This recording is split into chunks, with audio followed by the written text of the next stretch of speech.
Hello, my name is Efraim Levy, and welcome to the short Vort on Parshas Re'eh, Shevii. So in Perek Zion, Pasuk Hey Vav and Zion, we are talking in this part of the Parsha about the Shlosh Regalim, about Pesach and Shavuos and Sukkos, and the Pasuk says, Lo sucha lizboach es Pesach, you may not slaughter the Korbon Pesach ba'achad sharecha, in one of your gates, ki im el makom asher yivchar Hashem elokecha v'gomer. You have to go to the place that Hashem told you, and you will cook there. You'll eat in the place that Hashem your God chose. Ufanisa pabok v'lach lecha. You have to stay overnight, and you will turn in the morning and then return to your home. So when you come after bringing the Korbon Pesach, you have to stay overnight. That's called lina, staying overnight, and this also applies by all of the Shlosh Regalim, and also some say anytime you bring a Korbon in Yerushalayim, you have to stay overnight.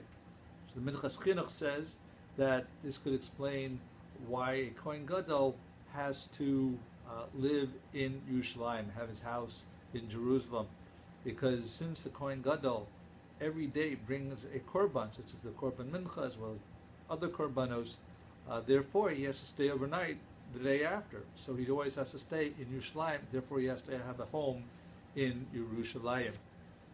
Now, Kedushas Levy explains that there's a concept that if a person has an awakening to do a mitzvah, he should immediately find a mitzvah to do to maintain that awakening. If he had some type of connection to Hashem, he feels a spiritual elevation, you have to solidify it by doing an act, such as doing a chesed, or giving tzedakah, or learning Torah, and that'll keep hamshach, it'll draw out and create a basis for that act, that awakening, to be sustained. And perhaps this could answer a question that and all these Divrei Torah today are based on an abridged, adapted version from Rabbi Simon's Imrei Baruch on Parshas Re'eh. So there's a question of why by the Chag Shavuos it's called Atzeres. Now by Pesach, it says explicitly that the last day is Atzeres, but there's no pasuk, and that's in the Torah. But there's no pasuk in the Torah that calls Shavuos Atzeres. We are the ones who call it Atzeres. Why do we call it Atzeres? So, based on what we learn with the Kedushas Levy and with the words of the Ramban, that if someone has an awakening to do a mitzvah or Ava Yiras Hashem, right away he should create a keli in order to sustain it and do a mitzvah, as we said before.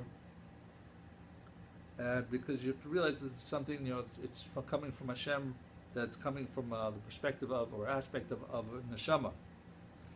And therefore a person has to find a way to continue it. On Pesach we have a mitzvah of matzah. On Sukkot we have a mitzvah of lulav and sukkah. But on Shavuos we don't have any specific mitzvah ma'aseh to do that. But when the Bnei Yisrael were doing Matan Torah, they were told, stay away from Har Sinai. They were netzrumi liga. They stopped from touching it, and by doing that, they developed their hisoris to sustain it. And so we stopped from doing any of the malachos that you're not allowed to do in Shabbos, except for eating, etc., that are special for Yontif permitted.